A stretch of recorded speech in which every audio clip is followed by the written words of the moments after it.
सत्संग की अमृत धारा में आपका स्वागत है।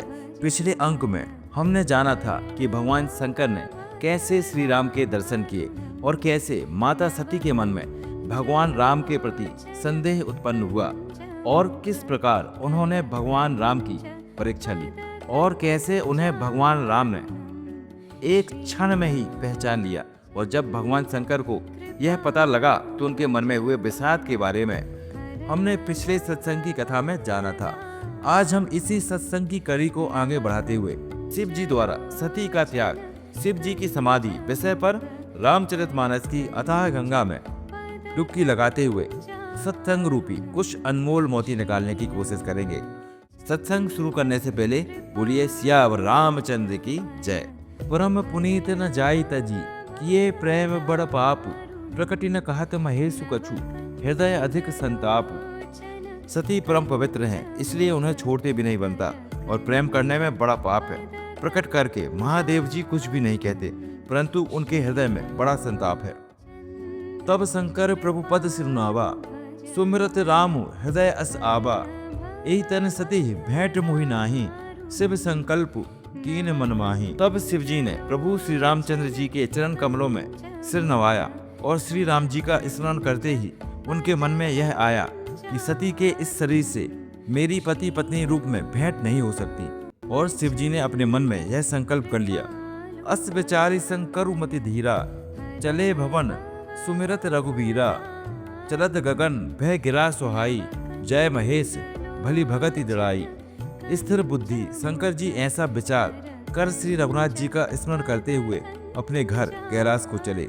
चलते समय सुंदर आकाशवाणी हुई कि हे महेश आपकी जय हो, आपने भक्ति की अच्छी दृढ़ता की। अस्तपन तुम बिनु करई को आना, राम भगत समरत भगवाना। सुनी नभ गिरा सती उर सोचा, पूछा सिवहि समेत सकोचा। आपको छोड़कर दूसरा कौन ऐसी प्रतिज्ञा कर सकता है? आप श्री रामचंद्र जी के भक्त हैं, समर्थ हैं और भगवान हैं। इस आकाशवाणी को सुनकर सती जी के मन में चिंता हुई और उन्होंने सकुचाते हुए शिव जी से पूछा, कीन कवन पन कहूँ कृपाला, सत्य धाम प्रभु दीन दयाला। यद्यपि सती पूछा बहु भांति, तदपि न कहूँ त्रिपुर आराती। हे कृपालु कहिए आपने कौन सी प्रतिज्ञा की है?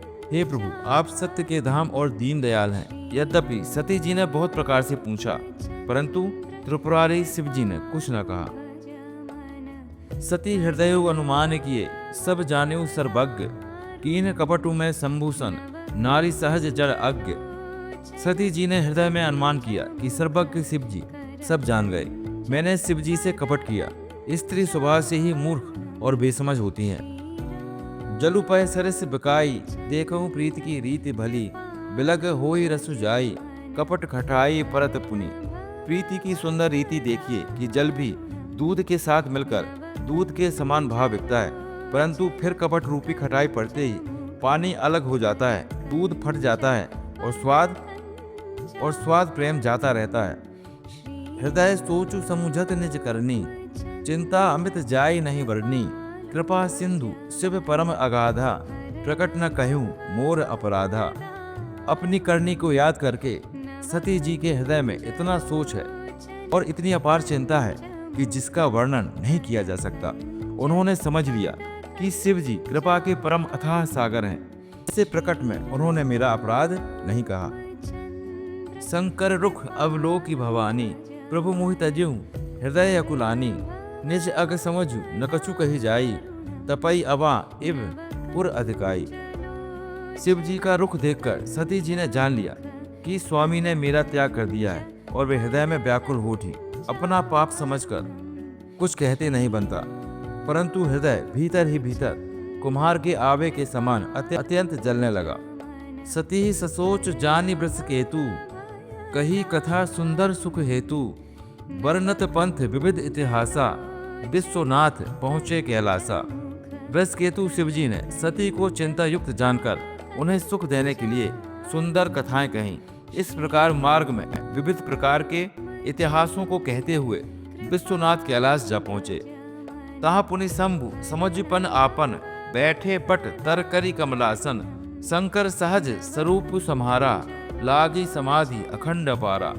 वहां फिर शिव जी अपनी प्रतिज्ञा को याद करके बड़ के पेड़ के नीचे पद्मासन लगाकर बैठ गए। शिव जी ने अपना स्वाभाविक रूप संभाला, उनकी अखंड और अपार समाधि लग गई। सती बसहि कैलाश तब अधिक सोचु मन माही, परम न को जान कछु जुग सम दिवस सराही। तब सती जी कैलाश पर रहने लगी। उनके मन में बड़ा दुख था। इस रहस्य को कोई कुछ भी नहीं जानता था। उनका एक एक दिन युग के समान बीत रहा था। नित नव सोचु सती उर भारा, कब जयहूँ दुख सागर पारा। मैं जो कीन रघुपति अपमाना, पुनिपति वचनु मृषा करि जाना। सती जी के हृदय में नित्य नया और भारी सोच हो रहा था कि मैं इस दुख समुद्र के पार कब जाऊंगी। मैंने जो श्री रघुनाथ जी का अपमान किया और फिर पति के वचनों को झूठ जाना, तो फलु मोहि विधाता दीना, जो कछु उचित रहा सोई कीन्हा। अब विधि अस्त बूझे नहीं तो ही, शंकर विमुख जियावस्य मोही। उनका फल विधाता ने मुझको दिया, जो उचित था वही किया। परंतु हे विधाता अब तुझे यह उचित नहीं है, जो शंकर से विमुख होने पर भी मुझे जला रहा है। कहीं न जाए कछु हृदय गलानी, मन महु रामहि सुमिर सियानी। जो प्रभु दीन दयालु कहावा, आरती हरन वेद जसु गावा। सती जी के हृदय की ग्लानि कुछ कही नहीं जाती। बुद्धिमती सती जी ने मन में ही श्री रामचंद्र जी का स्मरण किया और कहा, हे प्रभु, यदि आप दीन दयालु कहलाते हैं और वेदों ने आपका यह यश गाया है कि आप दुख को हरने वाले हैं, तो मैं विनय करूं कर जोरी, छूटों बेगी देह अस मोरी। जो मोरे शिव चरण सनेहु, मन क्रम वचन सत्य व्रतु एहु। तो मैं हाथ जोड़कर विनती करती हूँ कि मेरी यह देह जल्दी छूट जाए। यदि मेरा शिव जी के चरणों में प्रेम है और मेरा यह प्रेम का व्रत मन वचन और कर्म आचरण से सत्य है, तो सब दर्शी सुनिए प्रभु, करऊं सो बेगी उपाय। होई मरण जय बिनहि श्रम, दुसह विपत्ति बिहाय। तो हे सर्वदर्शी प्रभु सुनिए और शीघ्र यह उपाय कीजिए जिससे मेरा मरण हो और बिना ही परिश्रम यह पति परित्याग रूपी असहाय विपत्ति दूर हो जाए। यही विधि दुखित प्रजेश कुमारी, अकथनीय दारुण दुख भारी। बीते संवत सहत 87, तजी समाधि शंभु अविनाशी। दक्ष सुता सती जी इस प्रकार बहुत दुखित थीं। वो इतना दारुण दुख था कि जिसका वर्णन नहीं किया जा सकता। 87,000 वर्ष बीत जाने पर अविनाशी शंकर जी ने समाधि खोली। राम नाम शिव सुमरन लागे, जानेऊ सती जगतपति जागे। जाई शंभुपद बंदन कीना, सन्मुख शंकर आसन उदीना। शिव जी राम नाम का स्मरण करने लगे। तब सती जी ने जाना कि अब जगत के स्वामी शिव जी जागे। उन्होंने जाकर शिव जी के चरणों में प्रणाम किया। शिव जी ने उनको बैठने के लिए सामने आसन दिया। लगे कहन हरि कथा रसाला, दक्ष प्रजेश भय तेहि काला। देखा विधि विचारे सब लायक, दक्ष ही कीन है प्रजापति नायक। शिव जी भगवान हरि की रसमयी कथाएं कहने लगे। उसी समय दक्ष प्रजापति हुए।